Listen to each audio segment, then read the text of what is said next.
to the Federation of Block Units Community Conversations Part 2. Today, we're going to have a conversation called Unequal Opportunity, Race, and Education. For many who are not familiar with the Federation of Block Units, the Federation of Block Units is the oldest self-help grassroots organization established in 1932 in North St. Louis. And since 1932, members of the Federation of Block Units, which include residents of the city of St. Louis, residents of St. Louis County, and residents of St. Clair County, Illinois. Ever since 1932, these residents have been taking a leading role in speaking up and taking advocacy in issues involving the community, such as education, housing, public safety, and business development, and so forth. I am so excited to be joined here today with our guests, who I have joining me, Ms. Paula Carey Moore, who is our housing director here at the Urban League of Metropolitan St. Louis. And I am joined here by Mr. Michael Jones of the St. Louis American, and of course, Superintendent Kelvin Adams of St. Louis Public Schools. I want to thank you all for joining me here today. Our purpose today is to discuss the micro and the macro levels of school funding shortfalls that creates the unequal opportunity in the St. Louis community. Federation of Block Units acknowledge that a significant portion of public school funding is derived through local tax dollars based on assessed value of properties in our local communities. In a region plagued by decades-long racially induced municipal fragmentation, concentrated poverty, and systemically undervaluing of housing assets in the Black community, the inevitable outcome is the underfunding of schools in minority neighborhoods and disparate educational outcomes for minority children. To our viewers online, for those of you all who would like to submit a question or would like to make a comment, please visit www.ulstl.com and also use that same link to sign up to receive updates and invites on how we intend to continue this conversation over education. Also, if anyone is interested in being part of the Federation of Block Units to help us and assist us in furthering this conversation, again, please visit www.ulstl.com. So now that we have shared the purpose, our scope, and why we're here today, and I must let St. Louis know that I am extremely excited and honored to be able to conduct this live interview with who I would consider pioneers in the St. Louis community. As a young man born and raised in St. Louis, as a graduate of a public school system, this issue is dear to my heart. This issue is not only dear to my heart, but it's also dear to the millions of people across St. Louis who also have concerns and also want to see a quality education here in St. Louis, for not just for themselves, but their children and generations after that. So with that being said, let's dive into addressing the root cause of the issues that causes the shortfalls in funding education. And I'm going to lead this first question, and this first question is going to be directed to both of our guests first to Dr. Adams and then to you, Mr. Jones. The first question is, describe what public education was like when you were in school. Let's start with you, Dr. Adams. Well, first of all, thank you for the opportunity that you're providing to the public to hear from us, and the audience that you are providing as well. And obviously the topic is near and dear to my heart as well. I grew up in New Orleans, Louisiana, and what is called the Lower Ninth Ward, which would be equivalent to deep North St. Louis. What education was like in 19, I won't even say the year, what was really focused on African-American schools with 100% African-American teachers, with a caring community, a community that supported students and thought that education was a primary vehicle for getting out of the challenges that the community addressed every single day. The difference between now and then is the caring community. There were always less dollars. the buildings were always less adequate for African American students in my community. But the difference was that the community rallied around myself and students in those environments to get them out. We saw education as a way to get to the next place. That doesn't exist to the degree that it needs to today. And so that's why I'm glad we're having this conversation this afternoon. Absolutely. Yeah, I had the same reaction that Kelvin had about the question, and I'll put a time frame on it, Kelvin, because I'm a little older than you. What you're talking about for me is the middle of the last century. So I want the audience to think about that for a minute. So my formative education, for anybody, it was the middle of the last century, and I agree with everything that Kelvin said. But I would say two things have happened over time. That education pedagogy or format really reflected the economy and society. It was a fairly industrial format. Kids came to school, they lined up, they sat in desks and rows, and they performed tasks all day, much like adults work. And so school was always a preparation for adulthood. And part of our major problem now in terms of education challenges is that format or that pedagogy, whatever you want to call it, that might have made sense in 1960 makes no sense in 2020, given not only the way we work, the way we live, and everything that we know about how children learn. But Kelvin is absolutely right about the community because schools did something else when we were in school. They were kind of like the center of the community life, both while school was in and even when school wasn't in. So the whole community was formed around it, relationships, connections, and it didn't have, and it went through ages from young kids to, because if you were in the first grade or kindergarten, somebody had to take you to school. Somebody had to bring you back. It's how little boys knew big boys. And I would argue, even when it was a tough place, it was a more caring and less violent place because when people know each other, there is social intercession. It's like when you see in nature when there's a squabble between two lines or whatever, at a certain point it breaks off. But once, and that literally how fights used to happen when we were going. There would be a fight, but there was intercession and you went back to normal. And I really think bus and DSAG programs that have taken kids out of their neighborhoods so they spend all day with people they don't know. They come back to a community where they don't know anybody. And if you multiply that over time, you really get a lot of alienated people who don't have any connection to each other. And that exacerbates whatever the social tensions would be when you have them. So to me, that's what school was. It was, uh, we kept the pedagogy and lost the community. And we should have done it the other way. We should have changed the format and maintained the community. That's deep. That is deep. And why it's so deep to me is because I remember when, so I went to Mark Twain, which is now closed, went to Lexington, that's still open, went to Wallbridge, I'm not quite sure what shape that's in, still open. So I remember that the neighborhood that I stayed in, when I went to school, the teacher stayed next door, right? Right. So if I got in trouble, I got three whoopings. One by the teacher who had prior permission Right. to lay hands on me if I got out of control. Right. Then I got one by the neighbor on the other side of the house, and then finally got a whooping by the family.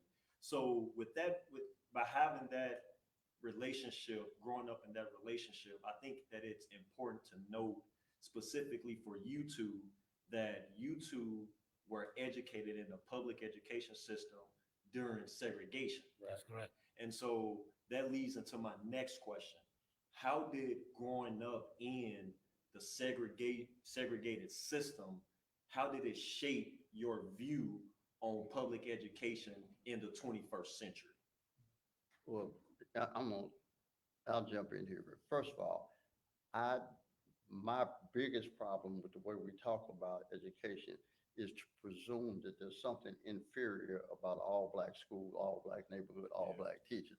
Yeah. Everybody I know that's black and successful are usually products of all black schools, all black teachers, all black neighborhoods. Mhm. So I would argue we have produced more successful black adults in coming from an all black environment, including higher education, because HBCUs Yes. create more black graduates Yes. than Yes. integrated universities. So the fact is that you can become a high functioning individual in an all black environment. So you don't have to have be in an integrated school. Nothing, I won't say it's nothing wrong with it. They have different challenges, Mhm.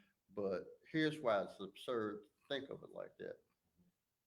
Chinese, the whole world knows about the rest of the world, works with the rest of the world, and they don't bus kids from China to America or from France to Germany. Okay, they go to school where their community is, where their country is. So it's fairly ludicrous to think that black kids, if they're not sitting next to white kids, uh, uh, cannot have an effective education. What it is about is resources and availability to the same things that everybody else has. Okay. And I would add to Mike's, Mr. Jones' context. Are we gonna be formal, man? What Yeah, you well, say, Mike? It'd be easier for both of us, man. 'Cause then I gotta say Dr. No, Adams. you ain't gotta say that. Make it easy for you, right? Yeah, right.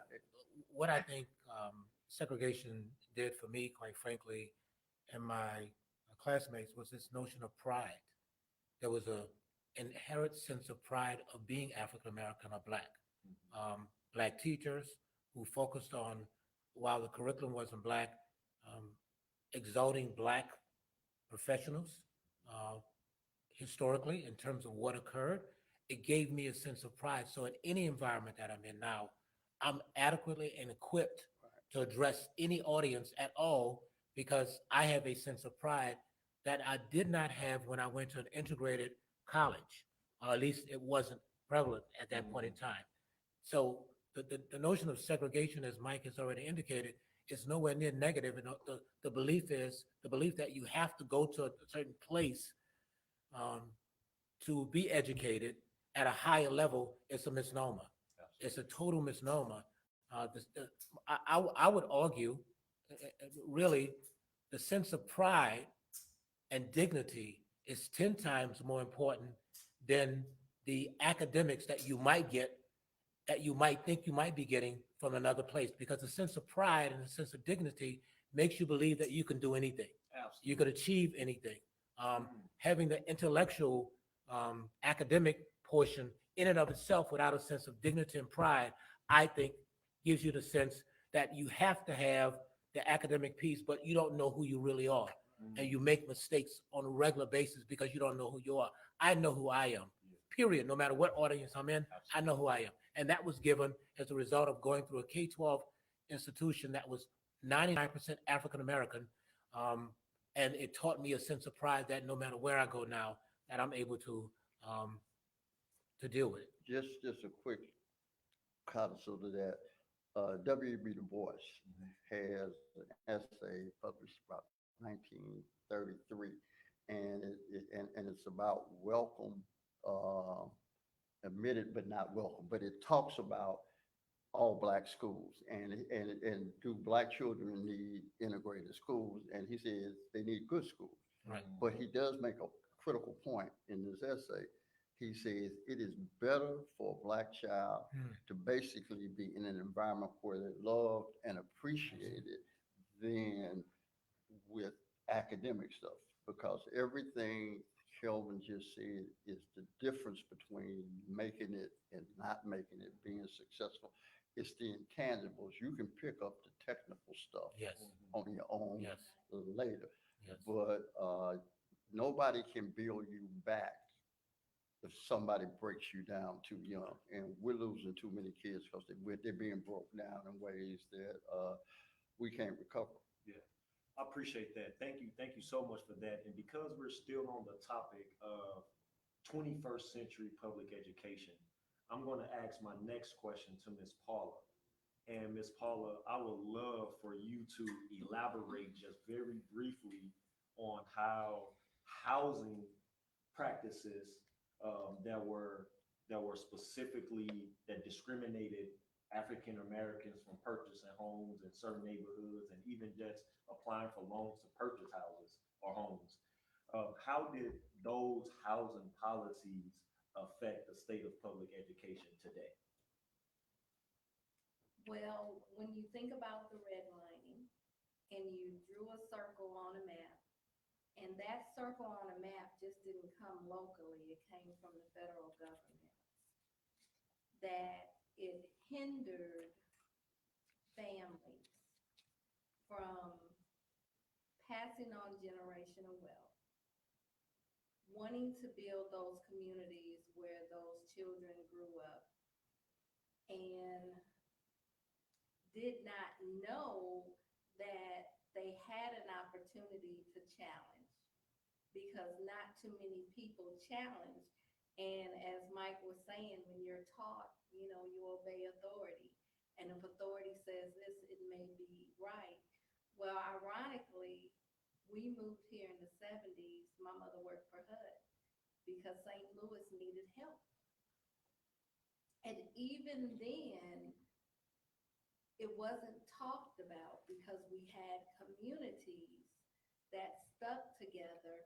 And the big issue is, if you have the resources and you want to discriminate, but I have the resources to access, that makes a difference there. The problem is, when we had the resources, we were living by our jobs, we were working together, and then a policy comes in to dismantle the very fiber and integrity which we built as African Americans, and then to sell us Kool-Aid to say it's going to be better when you're bussed out.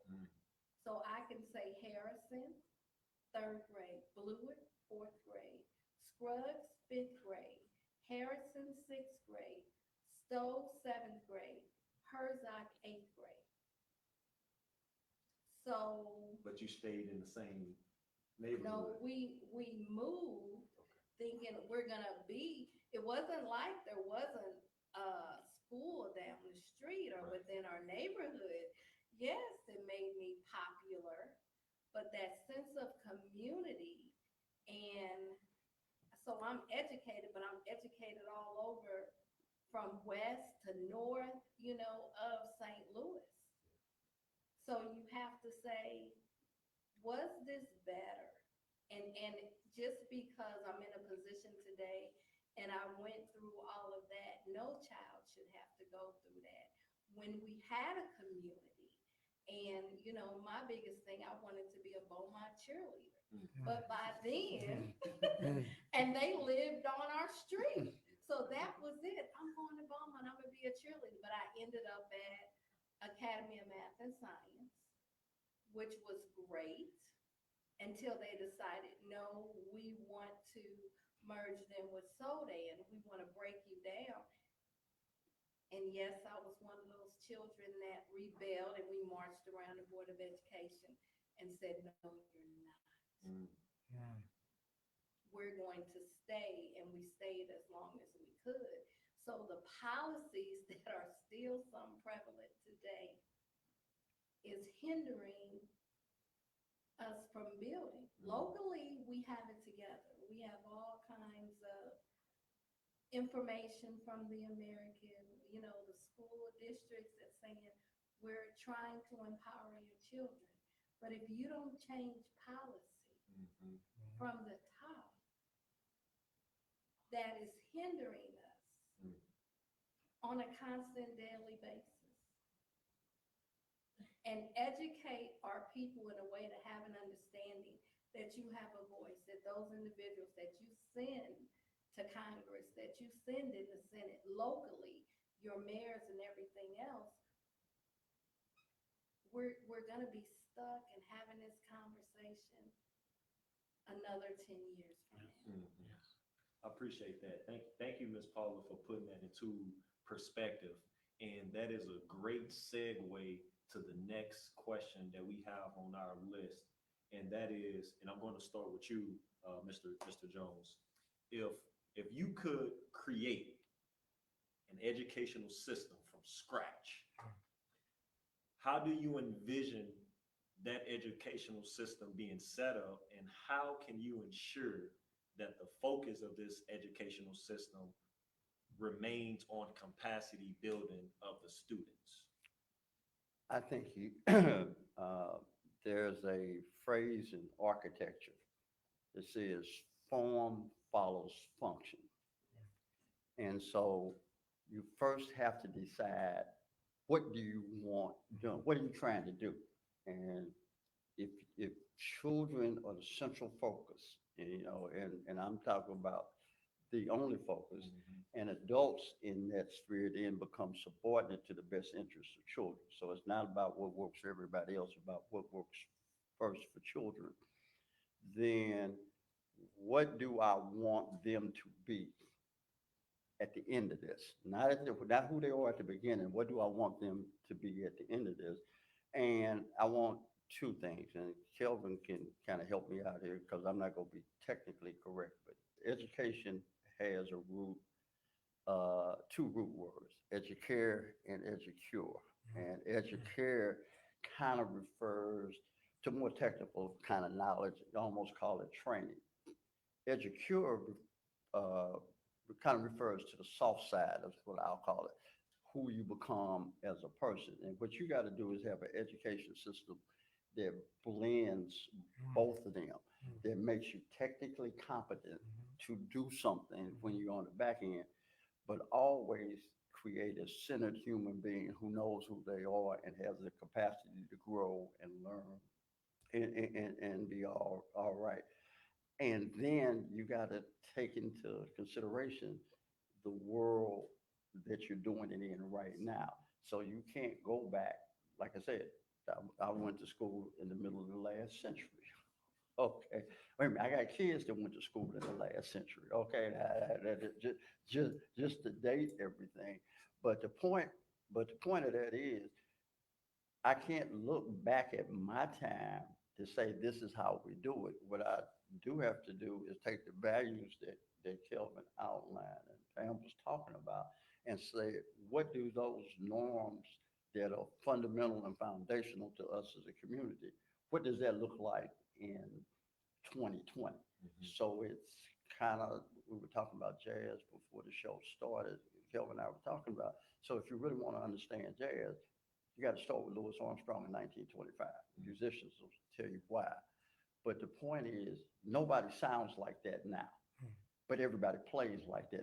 What they're playing is a function of the foundation that he created.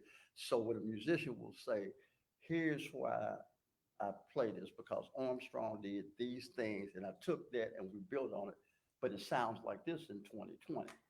I would argue that education is the same way. What are these values that we have to transfer from generation to generation? But how you did that in 1970 is not how you're going to do it in 2020, because it's a different world, different set of physical circumstances.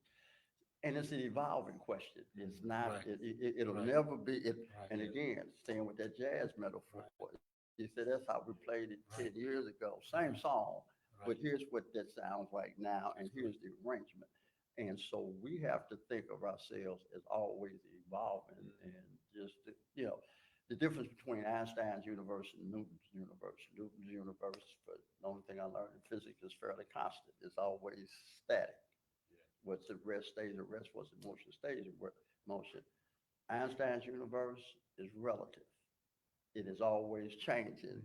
And so, and that's part of what you pick up becoming well educated. I'm going to teach you about physics, not because I want you to be expert in nuclear physics, but because I want you to because there are going to be concepts about life and the world philosophically, and this is why this could happen, because the way we understand the world now is different than the way we understood it 50 years ago.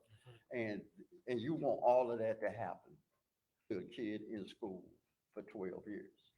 That's good stuff. Dr. Adams, I want to ask you the same question, but I also want to add on to that question. and that is what kind of stakeholders needs to be at the table to help ensure that this new system, this new educational system that we're starting from scratch is equitable. It is actually effective and efficient in closing the achievement gap. I think Mike's, concept of what education needs to look like is 100% correct. And I will expand on it just a little bit because I don't think this happens outside of the context of equal funding or resources that allow that to occur. The nimbleness that he framed is the nimbleness that needs to happen on a regular basis in all K-12 institutions. And I would even say higher ed to a certain degree, but all K-12 institutions. But the funding has to be there to allow that to happen, as Pam kind of talked about. The stakeholders that I think that really need to be there are obviously politicians, obviously educators, obviously students and parents. But I think holistically, the community, as I described earlier, really has to decide if education is important. And I think what I see right now is that there's a void of people who believe that education is still important. And that's the challenge. I think we've given up on kids in some ways, Right. given up on neighborhoods in some ways. And as a result of that, we get the results that we get, the results of crime being what it is, the results of kids dropping out of school, the results of teachers not being engaged or empowered to engage in ways that they need to be. We have an example, 10 people running for school board election in the next 2 weeks. The question I would have is, how many people are actually going to vote for them?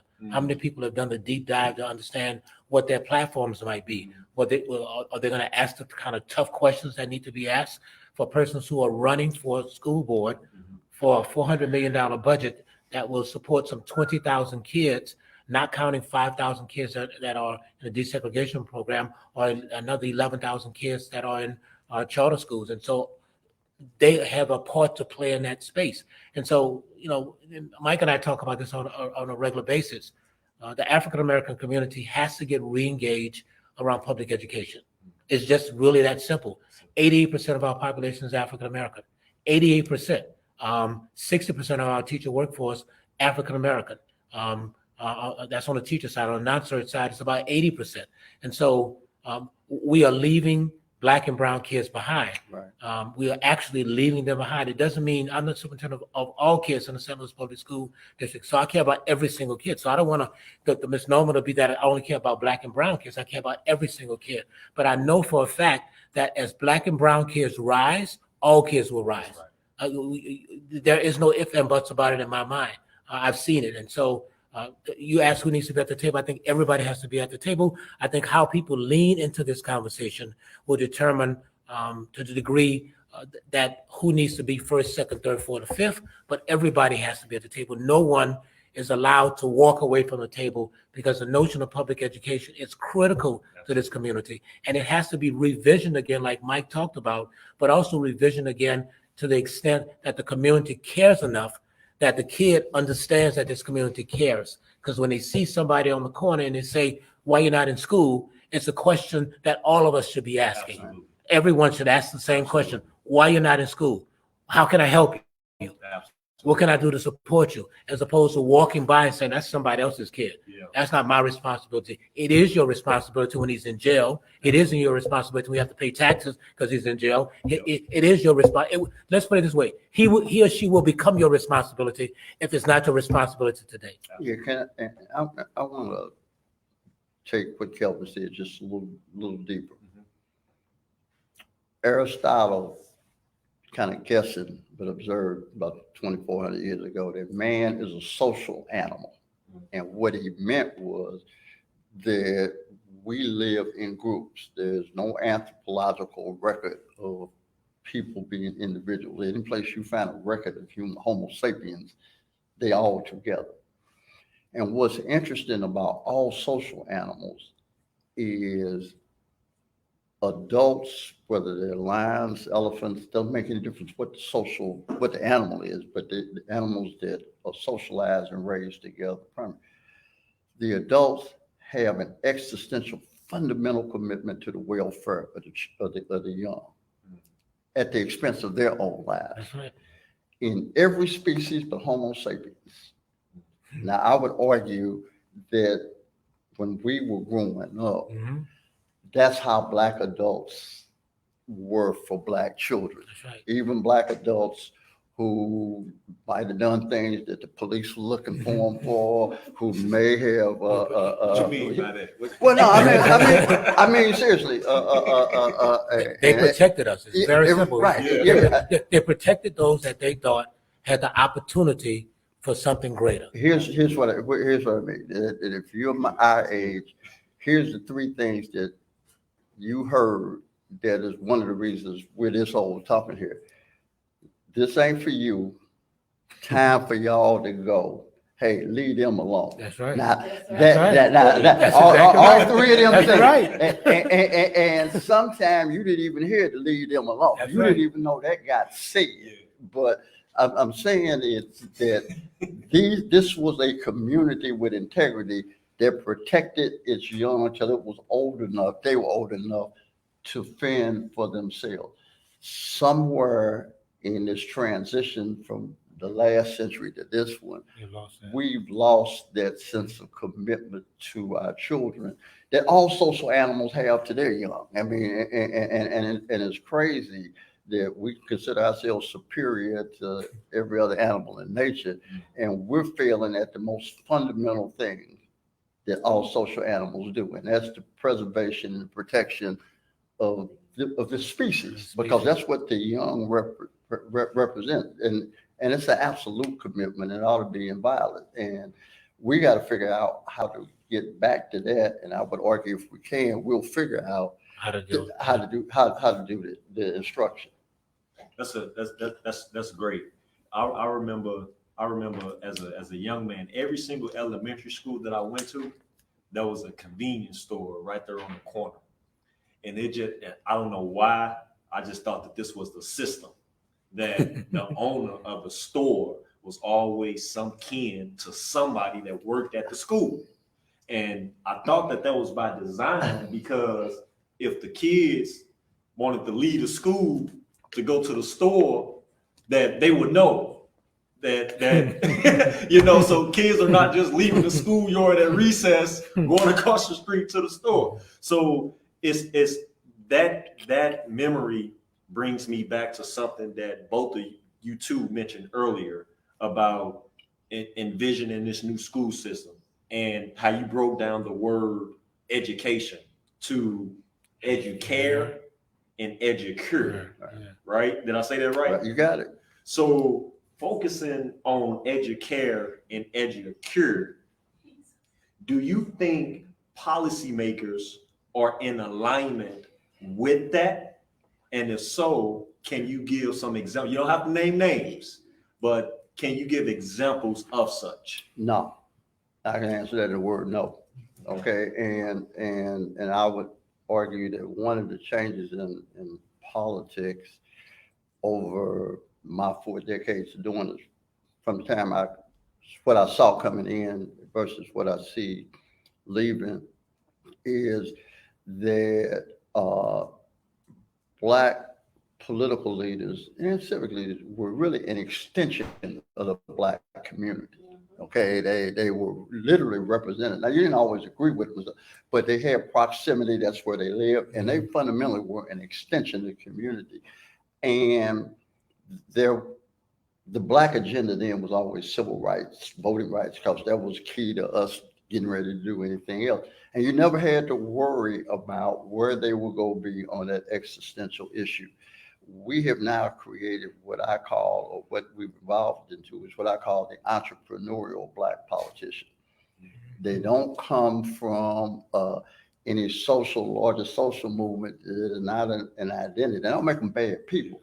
It's just that they're all there for their own individual reasons, and they function independently of each other, sometimes in competition with each other. And these old guys in B2, they were in competition with each other, but it's, I don't know how many fans of The Wire you got here, but when push came to shove and something big would happen, there was a prop Joe that could put everybody together and say, this is how we got to do the deal now, okay? Now, and we can go back to scuffling when we get past this point, but right now, this is where we're going to have to roll. And that's the absence that I see now, okay? That there's no shot call gatekeeper. And I'll be honest, when I was a young man, I couldn't stand it because I thought they was in my way, et cetera. Same here. I think that's generational. It is. Yeah. Wait a minute. And I'll say this. If you're young and any good, you're supposed to be mad at them and they're supposed to be anyway. So matter of fact, that tells me that you're the guy that I'll be looking to take my place. For the person who wants me to give it to him, I got no time for that. So that's intergenerational. It's natural. It ain't a problem. It should happen. But that's what we have to figure out. Going back to what Kelvin was talking about, and Pam, we just got to figure out how do we become a community again. Yep. And one of the things that for me that always held us together was Jim Crow. We didn't so much pick each other as white folks picked us and put us together, and we couldn't escape the consequences of being black, even if we wanted to. Whether if you were the doctor, the lawyers, none of us could get out of being black. So we hung together because we really didn't have any choice, and everybody knew that they couldn't be any more elevated than the least of us. And one of the unintended consequences of civil rights is we started to have individual black experiences, and we started choosing, and look, ain't nothing wrong with choice. And we kind of started doing like everybody else in America. We didn't have to think about us. I would argue that the three of us are all old enough, might be the last generation, she's the youngest, who literally had to think about, what does this mean to black people every time I did something? Okay, I mean, seriously, I never made an independent decision in my life about anything I've ever done. And matter of fact, I don't even have a sense of myself outside of the black community. I cannot separate who I am as an individual from who we are as a people. Absolutely. And I'm not sure that's the case by the time we get to your generation. Right. And everybody's trying to figure it out individually. And that lack of cohesion and integration is a fundamental part of why we can't come up with solutions that collectively serve us all. That's right. So I hear Dr. Adams nodding in complete agreement with what Mr. Jones have just stated. And so I'm still focusing on, because I love that breakdown of education, educare and educure. And if you don't mind, like we want to use that as we continue with our education committee with the Federation. Well, it ain't mine, okay? Oh, that's yours. No, man. I mean, if you Google it and ask whether the epistemology or whatever the term is, Etymology. Etymology, yeah. They'll tell you. Okay, I mean, I put it like this for all the kids out there. A smartphone and Google is like having the Encyclopedia Britannica at home when you couldn't afford one. You can look up anything and do your homework. Yep. So yeah. That's good. So that leads me to my next question to you, Dr. Adams, and that is, we're still thinking of the educare and the educure. What policy solutions you believe are needed to break down the inequitable cycles currently in place between home values, property taxes, and education funding quality? First, let me start by saying I don't have the confidence to believe that it could happen in the present political climate that we're in right now, especially in the state of Missouri. And that's not negative about Missouri. There are many states like Missouri who have this mindset that I think hurts those families that have the greatest needs, whether it's black and brown or poverty. I think policies that equalize the funding to educational systems, number one. But that means that those entities communities that have the greatest resources have to give up some. Right. That's a hard thing to do. thing to do. And then you have to have politicians who support that. Absolutely. And to get reelected, that's not going to happen. Yeah. So that's number one.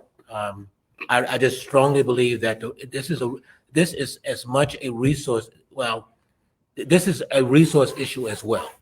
It is the issue that we kind of already, talked about, but it's a resource issue as well. There has to be equal funding, as she kind of indicated. It has to be equal funding if we're going to try to get equal the same kind of results. That's number one. Number two, I think there has to be to what Mike talked about is this notion. There has to be a revisiting of the educational system, which means that state and local policies and laws and rules and regulations have to change.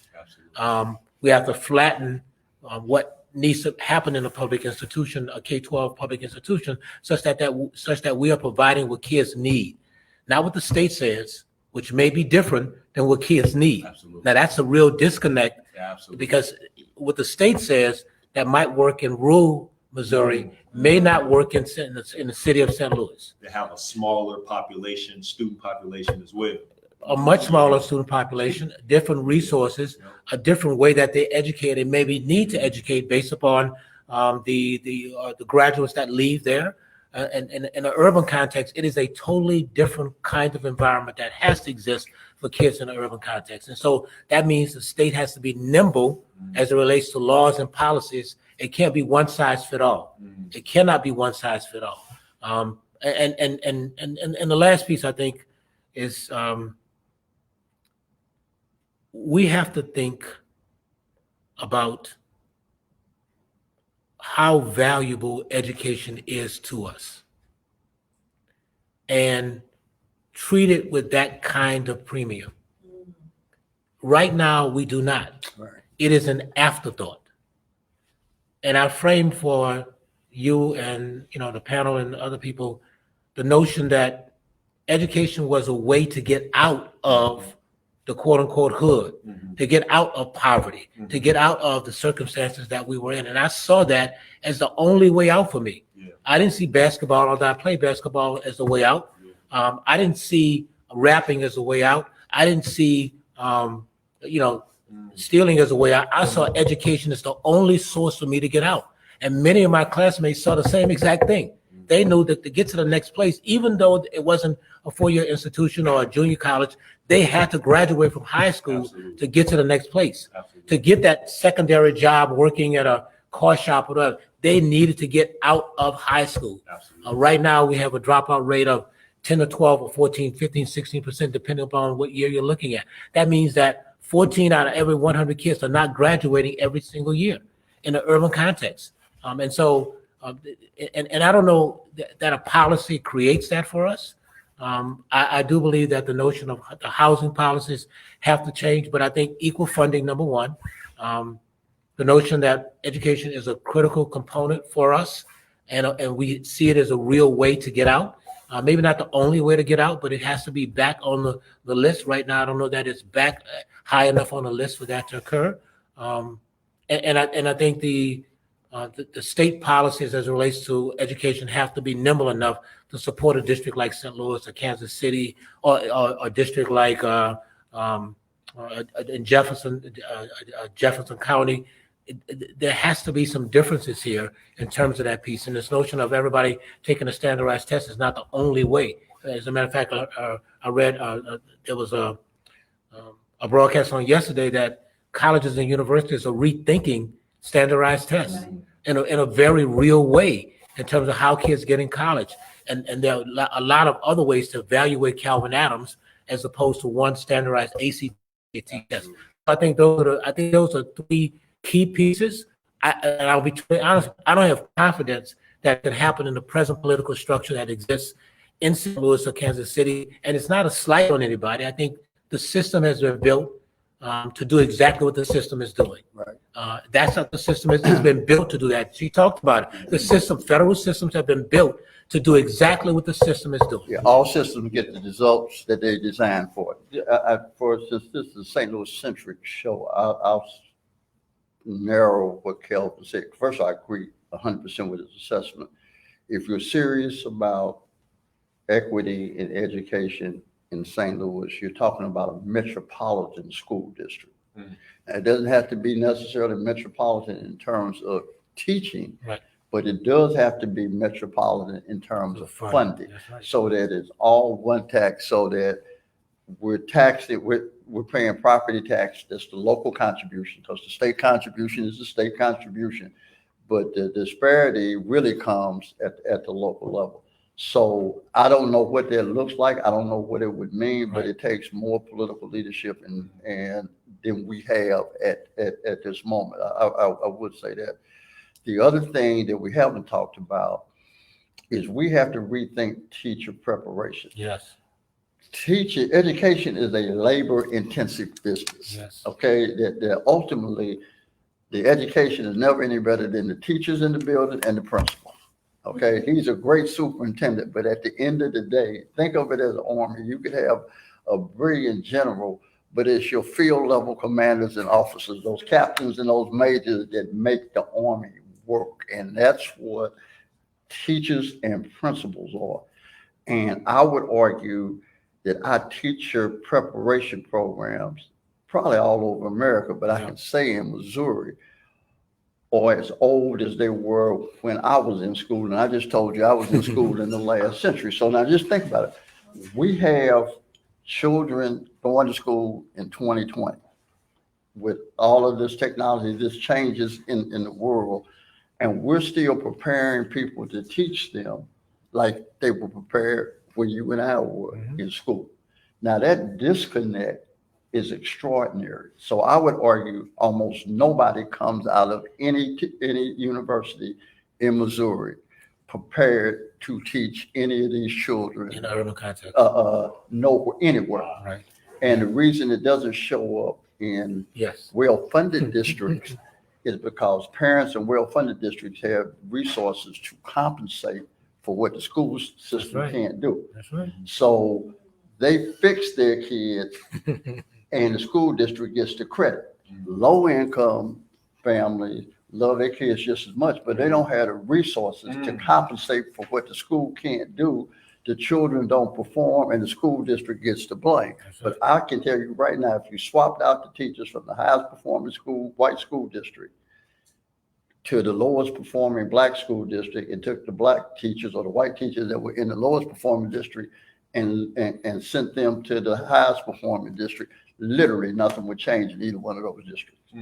Because the real difference is the lack of financial and economic equity in the way we do education, and those families' either ability or inability to intervene on behalf of their kids.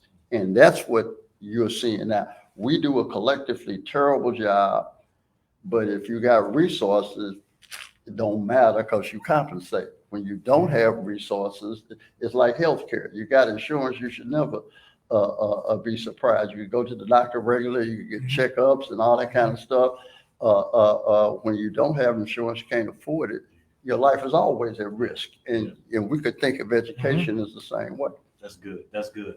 So with that being said, so we have time for one more question. But before I ask that question, I have to, the members of the Federation of Block Units, just the hardcore, graduates of St. Louis Public Schools mainly, I have to bring this up because this is probably everything that we spoke about today. I can identify one place that summarizes the solutions that we have just spoke about today, the possible solutions that we all spoke about today. And that brings me to Sumner High School, right? The great Sumner High School. And we want to take this moment to applaud the community, the St. Louis Public Schools administrators, Dr. Kelvin Adams, and the parents and the alumni groups, all that came together to try to come with a common solution to save and to keep this sacred high school open. And so we do recognize that with it remaining open, everything that we spoke of today needs to be applied to that effort at Sumner High School. So before I ask this last question, I wanna ask you all to just give our audience, and we gonna make this real brief, just give our audience up to at least 30 seconds on your perspective of the historic Sumner High School and the direction that it is going. Well, let me say I went to Beaumont. But went to Sumner, and we've been lifelong friends since before high school. So that notwithstanding, There ain't no beef, is it though? No. Okay, all right. We competed against each other, but anyway, it's all love. It's all good. It's all love, right? We old men now, so it really don't matter. Yeah. And we missed the firehouse for breakfast, so I used to see him all the time, right? Okay. But no, I think we need to.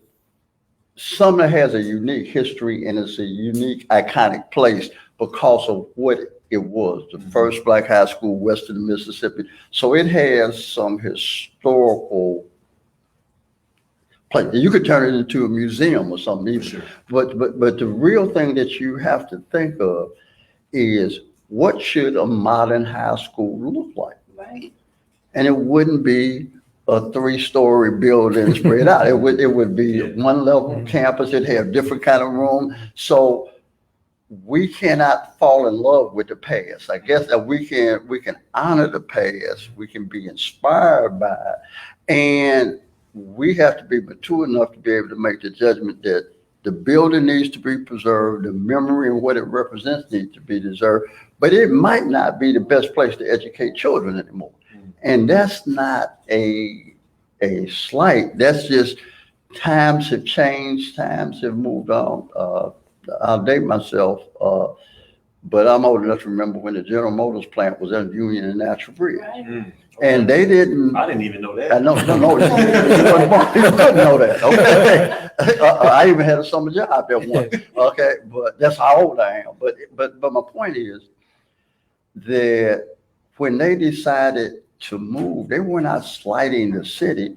You just didn't have car factories that were multi-story up 3 levels. They had to have, how many ever acres that they have out there at Wentzville, and to move, because that's the way they build cars now. Right. And that's how we have to think about education, Kelvin. I would think that, saying, okay, if I were building a high school today, what would it look like? I mean, and if you're in charge of something, you should ask yourself that on a regular basis, knowing everything I know about this today. If I was starting today, would I do it like this? If the answer is no, then don't keep doing it. Yeah. I mean, that's just bad leadership and terrible decision making. That's good. That's good. So I'll use my 30 seconds really quickly. I took yours. You So I'll cut down on mine. Sumner represents the past. The challenge is, what will it represent for the future? Absolutely. And what the things that we've talked about: community, pride, dignity, resources, people coming together to re-envision it, is what the future looks like for Sumner, if it can happen. I'm challenged that this community can rally around that school to do that. And so all of the kinds of things that we just talked about, Sumner can only survive if those things happen. Absolutely. It will not survive, whether I'm the superintendent or somebody else is the superintendent, if we continue to look past and look back at what it used to be. And so the 225, 250 kids that are there, with the community groups that are coming together, hopefully building some pride in the student population, housing coming back around that area with the local developers thinking about it, universities coming to the table. That's what all schools need. Absolutely. Sumner desperately needs it. And so I am hopeful that the things that we've already talked about can be the future for Sumner. But if we look back to the past and keep looking back, it will not happen at all. That's good. That's good. Ms. Paula? My husband's school, from the alumni that I meet, when we talk about just well-educated individuals. So that's the past, in terms of that you remember we had a great foundation, because where there's Sumner, there's Beaumont, there's Sodan, those schools were the core crutch of our community. But what I am grateful for is to see the community rally in a way and not sit back and just complain about something that they actually made an impact. Yes. So that tells you right there that those individuals in the community are a core to help make a difference in the future. Because if you keep looking back, you're never going to go forward. That's right. But you take those foundations that were given to you and you move forward and you build upon. And, you know, and I think about what Mike said, what would I create today? Yes, that's exactly right. Yeah. That's exactly right. And we don't make that decision alone. That's exactly right. So I would have to get those individuals when I think about a home. You know, I want that real estate professional. I want that lender. I need that architect. I need that housing counselor. I need that building inspector. I need to even get in touch with that municipality that I plan on living in and definitely want to know about the school district. So when we're talking about bringing it all together, that's what it's going to have to look like in the future, and not forget it worked for us. What changed? We can't do it the same way, but we can build upon on the way that it was done. That is good. So using the past as a foundation to build a brighter future. That's correct. So I'm so glad that we are in, you know, agreement with that, because the very last question that I have, it speaks to the future. It speaks to the vision of this new reimagined school system or educational system, and keeping in mind that the educational system here in St. Louis and the shortfalls or the issues or problems that we have here in St. Louis, it is not limited to St. Louis. Right. We just want everyone to know that. So I would say that mostly every urban school district in the country is facing the exact same issues and challenges. So with that being said, Mr. Jones alluded to this earlier about voting rights and about civil rights and how they were the forefront of every single thing in the Black community, to where if someone come in front of the camera today, that we would honestly sit here and say, oh, he's not going to say anything about voting rights, right? We all for voting rights. He did not get on that camera talking about taking the right to vote away, right? Right. It was a common thing. So how can we get to the point, or what do we need to do to get to the point to where education, and I'm gonna start with you, Dr. Adams, what do we need to do to get to the point to where education is at the forefront of our community, and that it is at this desired, imagined educational system that we spoke about earlier? That's a really excellent question. I've pondered it over and over and over again. I thought in my career in 13 years, we've lost some 300 kids who lost their lives. I would think that closing schools would do it. I would think that the competition that exists now between charter schools and public schools would do it. I don't know. It's a really excellent question. I toy with the idea of what will get people motivated to believe that education is a fundamental right, and more importantly, that it is the difference between what we can have and what we have. I don't know. And I will be totally transparent and honest with you. I think our two enemies are ignorance and apathy. Right. We're ignorant to the facts of what's occurring in our community, and we're apathetic to them as well.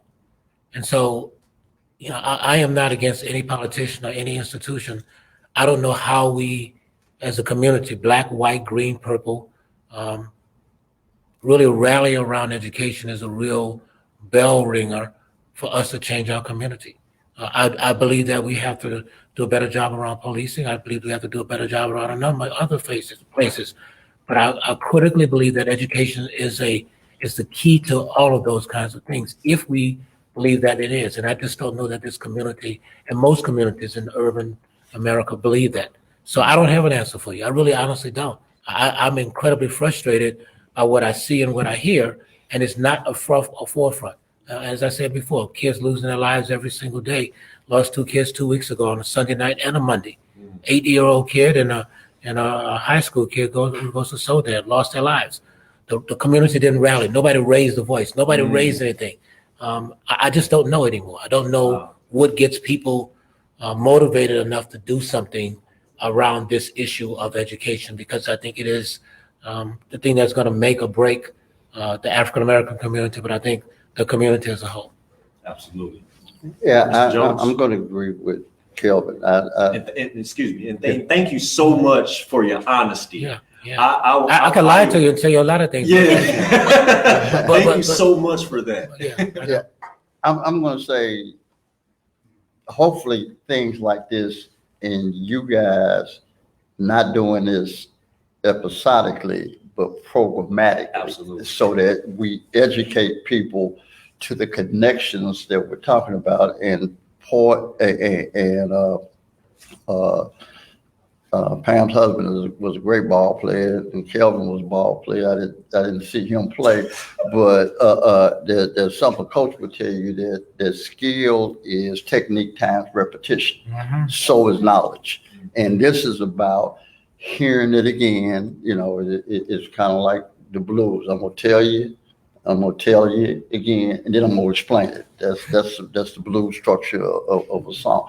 We got to do this regularly. Not sometimes, Absolutely. regularly, and it has to be in all the spaces. I think for me, education is it's the last thing I'm doing. I don't necessarily particularly interested in who gets elected to anything. I think our future as a people in America will come down to how successful we are at educating Black children.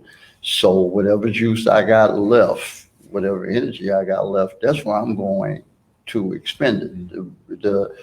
The reason I'm here, because you want to have a serious conversation about education. He and I have had this, and this was an opportunity to get the Black community to think about this in ways that they normally don't think about it. I'm going to try to focus whatever I write going forward to have a heavy emphasis on education. And it is just getting people to understand how fundamental this is to their interest. And then believing that they can act on it. The hardest thing about oppression when it becomes systematic is people get used to it. Wow. And what you really got to get people to understand and teach that oppressed people win when they resist, not when they overcome. I mean, we spent forever talking about we shall overcome. Our motto should be we resist every day. It's like the myth of Sisyphus. I roll the rock up the hill, the boulder comes back down, and I'm gonna roll it back up. And as long as I am willing to push that rock up that hill every day, I don't care how many times it rolls back down. No matter how heavy, no matter how you will not defeat me. Or somebody from your generation, Wycliffe Jean says, you know, although the load may be heavy, it's the weight that makes you strong. And we have to internalize that in a way that it ain't about the victory, it's about the struggle. That's right. And that's changing the equation. But if we don't do that, we don't have much of a future in this country collectively, because nothing good will happen. Wow. Ms. Paula? How do we elevate education? You know, I was thinking about the Blue Book reader, you know, and I believe sometimes going back to some foundational. What I can say in our neighborhoods, in our communities, let's say in the city, you probably cannot go 1 mile or almost a block without seeing a lot of different churches. So sometimes the question becomes, we have all of these churches in our community. We even have the Ministers Union, the Clergy Coalition, and we have a platform on that end we can use, because we do it for Money Smart Month, and ask to go into the churches to talk about financial literacy. Well, my question comes to say, what are you doing in the neighborhoods if you're not empowering these communities to learn, give them resources? So, and not scared to say it, because I know where I stand. I know who my rock is. And why aren't some of the churches adopting some of the schools, along with some of the nonprofits, to uplift the communities? If they're good enough to come in and spend their time and money, then it should be looked at collectively. You know, I'm glad I work for the Urban League. You know, the pandemic hit us hard, but we did not give up. Nope. We couldn't do our Urban Expo, but we still gave out and still did. So you have to ask yourself, with all these resources, even in this metropolitan area, why couldn't we win and elevate education? Because then, if not, we need to reevaluate where we're spending our time, where we're spending our money, and have a real frank look at what's happening to us. Because you mentioned it, Mike, if you keep doing the same thing, you know it's not working. I think there's a name for that. Insanity. Insanity. It's insanity. And we have some brilliant children. I have grandchildren in the public school system, you know, and I'm elated that they're there. They love it. I go on Grandparents' Day, you know, just the things that are done. So we are without excuse as a community. We are without excuse. And we have many major churches around, not only in the city, in the county. You know, we're advertised to come see us, but if they're not feeding us, if you're feeding my soul, then you're feeding my spirit. I should be educated. Something's not happening. There's a disconnect. We need to stop it. And I would say the Ministers Union, the Clergy Coalition, you have, you know, all of the different sects of the clergy that's saying, what are you doing? Here is an issue. How are you helping us? Put it on the line. And then if you're not going to help us, let it be known to the community that you're not going to help us. Because then I know where I stand. If you're not going to help me, be honest about it, that you have no intention on having the nucleus families that are attending your fellowships, that's watching you now on TV. You're rallying together and say you care with the voting rights and civil rights. If you're not going to help, be honest about it. If you're going to help, then your phone should be ringing off the hook. And there's no excuse, because we should have so much help to elevate this system that you have to say, okay, I don't need any more help this month. Just like when we asked for the first day of school, we need to get the children there. You know, you should be saying, oh, I can't even do that article right now. Let me put you on a back burner. So here is the charge. Are you going to help? Are you going to be part of the solution? Because at one point you had to be. Right. Yeah. But tell me what happened. Yeah. So now is the time we need you. Are you going to show up? Well, you know what, and I'm sorry for this, but as you were talking, a scripture came to mind, and I'm not a preacher, but it's kind of like, if you love me, feed my sheep. Yeah. 3 times he said it. That's 3 times, right, right. okay. Yeah, And we're not just talking about the food. that's Right, right. exactly. That's right. Yes. That's right.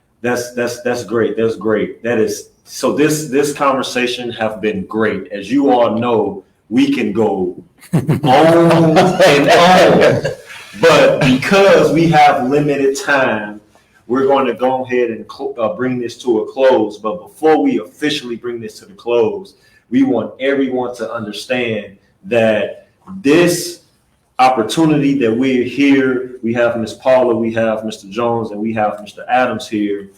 This conversation here is only the beginning. This conversation right here is not intended for us to solve every single thing in the educational system, right? But it is used to kickstart and to inspire and to motivate the community and urge and help the community to put education back into the forefront so that Dr. Adams' phone can be blowing up with support from parents, from businesses, from institutions, from schools, from churches, from all of these community stakeholders. And the same thing with you, Mr. Jones. We want to be able to send to you so that you can publish these in the St. Louis American that, hey, this is a partnership that we have with St. Louis Public Schools that is helping us to help with the mental health of our students in the schools, to help the families who have loved ones that have been slain or killed from gun violence, to assist the families who are coming to school that don't have coats in the winter or coming to school with empty bellies. We want to be able to create that conversation to where the community can come together and put education into the forefront of every single issue, priority, platform, of agenda, especially for those that's running for office, especially them. And so with that being said, we want to urge our viewers who are watching online, thank you all so much for attending. And we want to encourage everyone to be part of the Federation of Block Units and its education committee, where this conversation is going to continue to take place. Dr. Adams, Mr. Jones, Ms. Paula, you all have my word as the director of the Federation of Block Units. It is my intent to help create a base, to help create a group, or help create a more engaged, a more educated, and a more empowered community so that we can put a more focus on addressing the quality of education in the St. Louis metropolitan area. So I thank you all for attending us today, attending this interview today. To our viewers online, again, stay tuned, be a part of the conversation, join the conversation, but don't come and be a part of the conversation with your words, come with your action. And you can start by attending the Federation of Block Units meetings, which take place every first Wednesday at 6 p.m. If you'd like to get more information about how to join, please visit www.ulstl.com, or you can call the Federation of Block Units office at 314-626-9975. Thank you all so much for tuning in this evening, and education is our #1 priority. Thank you all.